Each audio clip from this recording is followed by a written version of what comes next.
Аймагыбыздын фермерлери үчүн Кепилдик фонд ачык акционердик коому кой чарбачылыгын интенсивдүү өнүктүрүү программасын сунуштады. Аталган программа Кепилдик фонддун демилгеси менен ишке ашырылууда. Учурда элибизге салттуу болгон мал чарбачылыкты, анын ичинде койлорду интенсивдүү байлап багуу ыкмасын өнүктүрүү үчүн Кепилдик фонд фермерлерди колдоого даяр. Бул багытта Кепилдик фонддун өкүлдөрү аймагыбыздагы жергиликтүү бийлик өкүлдөрү жана фермерлер менен жолугушуу өткөрүп, маалымат берди. Сөз кабарчыбызда. Региондорду өнүктүрүүдөгү артыкчылыктуу багыттардын бири айыл чарба продукцияларын өндүрүү. Бул багытта Кепилдик фонд ачык акционердик коому фермерлерге интенсивдүү кой чарбачылыгын өнүктүрүү долбоорун сунуштоодо. Койлорду интенсивдүү багууда атайын Орусиядан алынып келинген экструдер аппаратынын жардамы менен тоют даярдалып, бул тоют менен багылган койлор күнүнө 140 граммдан салмак кошоору иш жүзүндө тажрыйбаланган. 20-30 баштан баштаганбыз. Бир 5 жыл болуп калды. Бияктан чөп жемди норма менен берип, кененирээк берип. Дегенде ушунда баштаганбыз, андан кийин биз жемди өзгөрттүк. Мен Россиядан экструдер алып келип, ошо экструдерный жем берип баштадык. Ал болсо малдын жемдин качествосун көбөйтөт экен, 95%-ке чейин сигимдүүлүгү артат экен.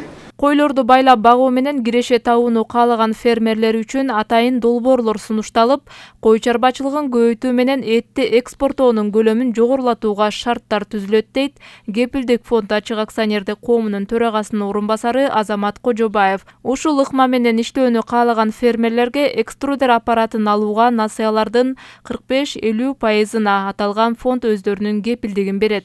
Анткени бул традициялык түрдө ушу малды бардыгы кармап атышат. Бирок ошону мындай айтканда бир жакшы ийгиликтүү жагына алып бара турганда эффективдүү алып барыш үчүн өзүбүздүн баягы маалыматты берели деп чечтик. Анткени биз гарантиялык фонд ушу ишкерлерге өзүнчө бир колдоону көрсөтүү.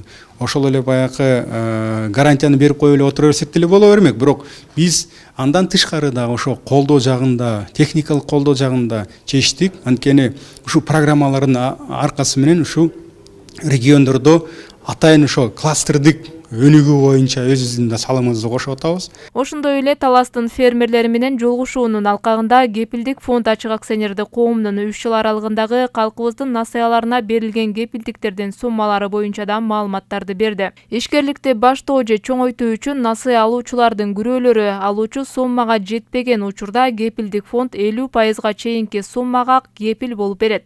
Жалпысынан аталган фонддун ишмердүүлүгү, кепилдик берүүнүн шарттары жана талаптары, кайсы тармакка кепилдик берүүнүн артыкчылыктары каралган маалымат берилди. Кепилдик фонддун негизги максаты бул ишкерлерге ушу финансы каражаттарына кайрылганда эгерде күрөө жагынан жетишпестиги болсо, ошондо биз кепилдикти бергенге даярбыз. Биздин кепилдиктер ошо банкка кайрылганда именно ошо ишкердик боюнча ижарага, лизингке алам деп, же банк гарантияны алам дегенде, ошол учурларда биз өзүбүздүн гарантиябызды беребиз. Ипотека, потребительский керектечү насыяларга биз аны бере албайбыз. Ошону белгилеп кетейин. Кепилдик фонд сунуштап жаткан кой чарбачылыгын интенсивдүү өнүктүрүү долбоору боюнча аймагыбыздын бир катар фермерлери фонддун өкүлүнө суроолорун берип, жоопторду алышты. Суроолор жалпысынан Кепилдик фонддун шарттары жана талаптары боюнча, ошондой эле койлордун асылдуулугун бул долбоор менен кошо өнүктүрүү боюнча болду. Өрөөнүбүздүн фермери Төлөбек Беренов бул ыкма чындыгында эле кой чарбасын өнүктүрүүдө ыңгайлуу жана кирешелүү экендигин айтып, бул ыкманы кармануу менен койлордун санын көбөйтүп алууга шарт түзүлөт дейт. Талас обласы бир кезекте сайыздын убагында деп коелу.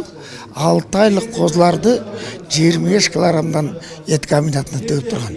Бул чоң шансыбыз бар биздин.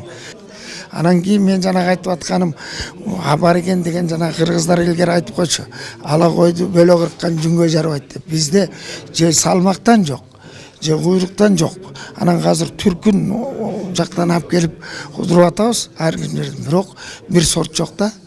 Чынына келгенде жана айтып атпайбы, Иранга берип атабыз, тияка башка жака деп. Алардын бардыгы куйрук албайт.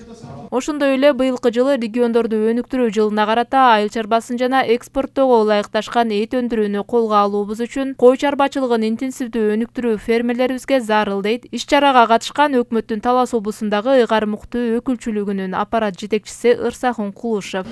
Мына быйылкы жыл деги эле 18-жылдан баштап региондорду өнүктүрүү жылы деп биздин президентибиз жарыялап жарлыгы чыккандан баштап мына ушул жаатында эми айта кетсем биз эми биздин Люшихин мурдагы совхозубуз жана асыл тукум кой баккан Атай совхоз болгон. Мына ошол жерде азыркы учурда 6,5 миң жана уяң жүндүү кой бар.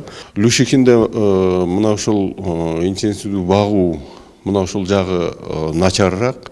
Мына азыр гарантийный фонд келип өздөрүнүн буга чейинки жасап аткан иштерин баары менен биздин фермерлерге түшүндүрүү иштерин жүргүздү. Кудайым буйруса мына ошол ишке ашат деген ойдомун. Белгилей кетсек, койлорду интенсивдүү багуу ыкмасы учурда Чүй облусунда тажрыйбаланган. Аталган фермер 15 сотук жерге короолорду куруп, 450 баш кой багып, экструдер аппаратынан чыгарылган жүгөрү, буудай, арпанын жана суунун аралашмасы менен багып келет. Койлор күнүнө 140 граммдан салмак кошуп, 70-80 күндө этке өткөрүлөт. Гүлмайрам Кенжекулова, Узак Каныбек уулу, Талас шаары.